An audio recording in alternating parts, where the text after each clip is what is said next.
नमस्कार मित्रों। रूस यूक्रेन की वॉर सिर्फ रूस यूक्रेन की वॉर नहीं है, ये रूस और अमेरिका की जंग है। ये एक ऐसी कहानी है जो सदियों से चली आ रही है, मिसट्रस्ट, पावर और आइडियोलॉजी की। कोल्ड वॉर से लेकर आज यूक्रेन वॉर तक ये पहुंच गई। और सबसे बड़ा सवाल यह है कि इसमें रूस और अमेरिका में गलत कौन है। कोल्ड वॉर से पहले भी रूस और अमेरिका की जंग चलती चली आ रही थी, एक दूसरे पर भरोसा नहीं करते थे। 1917 की रूसी क्रांति के बाद अमेरिका ने कम्युनिज्म को एक खतरे के रूप में देखा। वहीं रूस को लगता था कि वेस्ट उसका सिस्टम किल करना चाहता है। यही सस्पिशन दोनों देशों के रिश्ते को फाउंडेशन बना। वर्ल्ड वॉर टू के बाद यूएसएसआर और यूएस सुपर पावर बन के उभरे। इसके बाद शुरू हुआ कोल्ड वॉर, एक आइडियोलॉजिकल और मिलिट्री स्टैंड ऑफ जो सीधी जंग में नहीं बदला। इसके बजाय दोनों ने कोरिया, वियतनाम, अफगानिस्तान जैसे देशों में प्रॉक्सी वॉर लड़े। क्यूबियन मिसाइल क्राइसिस ने दुनिया को न्यूक्लियर डिजास्टर के कगार पर लाकर खड़ा कर दिया। दशकों तक दुनिया परमाणु युद्ध के डर में जी। 1991 में यूएसएसआर के बिखरने के बाद, मेनली अमेरिका के कारण, अमेरिका और रशिया ने हथियार कम करने के एग्रीमेंट्स करे। लेकिन जब नाटो ईस्ट की तरफ बढ़ने लगा, रशिया को यह धोखा लगा।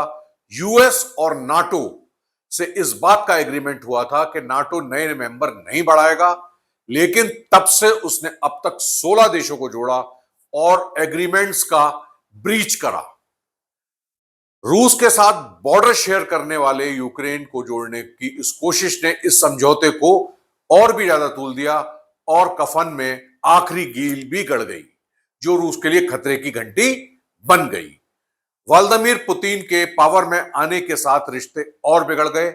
रूस ने कहा कि नाटो उसकी बाउंड्रीज तक पहुंच गया है। अमेरिका ने रूस पर साइबर अटैक्स और इंटरफेरेंस इन अमेरिकन इलेक्शंस के एलिगेशंस लगाए।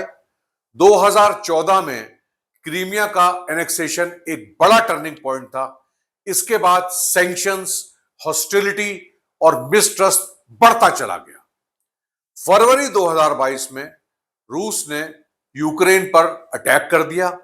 अमेरिका और नाटो ने यूक्रेन का समर्थन किया, वेपन्स, इंटेलिजेंस और इकोनॉमिक एड के साथ उसकी हेल्प करी। रूस के लिए this was a fight against western encroachment. आज तक टिल डेट लाखों जाने जा चुकी है और शांति अब भी कोसों दूर है। कौन गलत है? रूस का नजरिया है कि वेस्ट ने सारे वादे तोड़े और नाटो को हमारी तरफ सीमाओं तक ले आया। अमेरिका का नजरिया है कि रूस ने जबरदस्ती पड़ोसियों पर कब्जा किया, इस वजह से हम आए।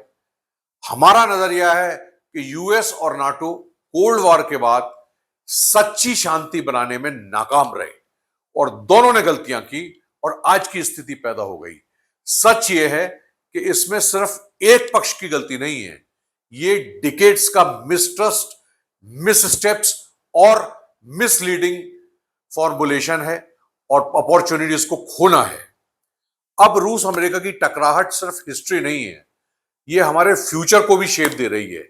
सवाल यह है कि नेक्स्ट चैप्टर एंडलेस वॉर होगा या डिप्लोमेसी की जीत? आप क्या सोचते हैं? असल में गलत कौन है? अपने विचार कमेंट में लिखें, चैनल को लाइक करें, शेयर करें और कृपया करके अब जरूर सब्सक्राइब कर लें। धन्यवाद।